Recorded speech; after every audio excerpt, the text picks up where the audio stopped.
Hi everyone, welcome to another week of Tea with EC, chatting about folklore. And this week we're going to be chatting about a fairy creature which I am sure you've all heard of before, but I doubt you know the full breadth of stories about her across Scotland and Ireland, which is what we'll be looking at today. Before I get started though, I want to give a shout out to the Australian Fairy Tales Society, who have their annual conference next weekend. So next week I'm going to be creating just a really short video for you because I'm going to be at the conference giving a talk. The theme of the conference is power and place in fairy tales, and I'm going to be talking about whether the power of folklore survives a shift in place. And this is particularly relevant for me as an Australian author and illustrator, talking primarily about UK and Irish folklore.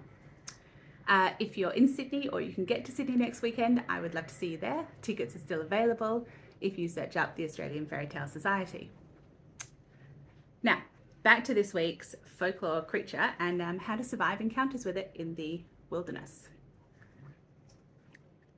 So the Banshee, bet you've all heard of her. Banshee essentially just translates as fairy woman. But this particular fairy woman has become known for specific characteristics, and what she's known for is being a portent or a warning of death. So the Banshee is the Irish version, and in Scotland we have the Nighe and the Cognac. Now in Ireland, the Banshee is known to be attached to particular families, usually old families, and she weeps and she wails, and she's known for this lamentation and this mourning for those from the particular families who are about to die. She might be seen about the house and gardens of the home of that family, and under the trees in the garden, appearing at the window, even flying through the air. And she has this, terrible, sad cry. She usually appears as a tall woman with flowing hair, wearing green, wrapped in a grey cloak, sometimes with a veil. And one story is about an English couple who was staying in this old house in Ireland.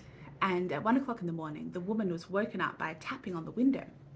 So she went and drew back the curtains, and there was this ghastly apparition, this, white, pale woman with her red fiery hair and a body that was more smoke than substance. And she made 3 hoarse cries and then faded away. And the woman said she was so frightened, her hair stood on end, all her clothes fell off, and she immediately went and woke her husband, and they spent the rest of the night complaining essentially about how superstitious the Irish were and how this kind of thing would never happen in England. Of course not.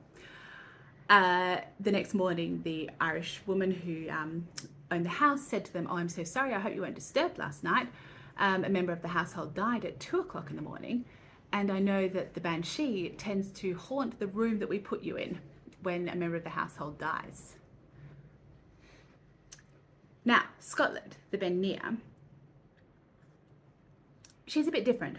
While she might sing a lamentation while she works, she's not known so much for the weeping and the wailing.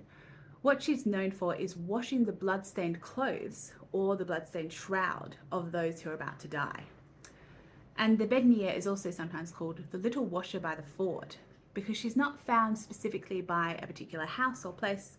She's found out, by the streams, in the highlands, in the wilds.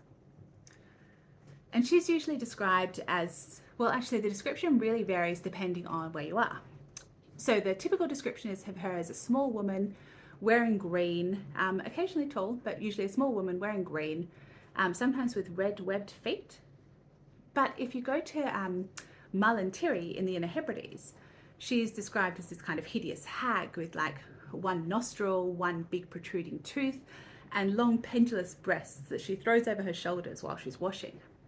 And actually, if you do a search, if you Google the Nighe, you'll almost certainly come up with that description rather than any of the others. I guess it's horrifying enough to catch the imagination. The Cognac is more often described as by her sound, the sound that she makes. She's less often seen, but when she is seen, she appears as a particularly small woman, almost childlike, in a green gown and petticoats, often with a green mourning shawl, and a high peaked white cap.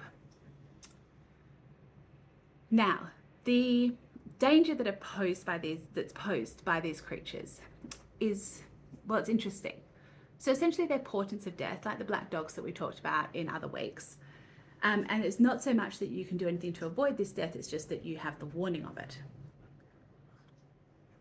Having said that, there was supposedly a family in Ireland, I believe, that heard the Banshee wailing, and some members were able to hide and avoid a coming massacre. And in Scotland, you can take a bit more of an active role if you come across the Ben Nighe.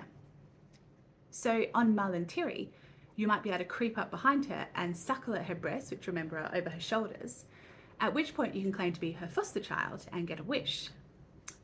Perhaps more easily, you can get between the Ben Nighe and the water in other parts of Scotland, and she'll give you 3 wishes. She will also answer 3 questions truthfully, but you will have to answer 3 questions truthfully in return. Now at this point, you have a bit of a choice. You can ask her whose clothes she's washing, and if it's the clothes of your enemy, great, do nothing, their demise is on the way. But if it's the clothes of someone you care about, then you can attempt to stop her from washing them and avert the disaster.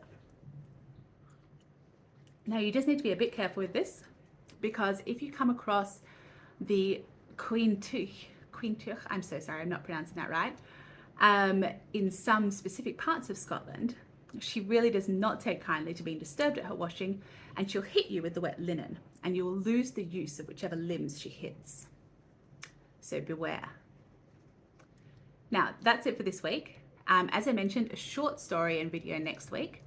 I would love to see some of you at the conference. If you do make it, please come up and introduce yourself and have a chat to me. A lot of you I know who are watching this I already know, and I hope to see you there. Bye everyone.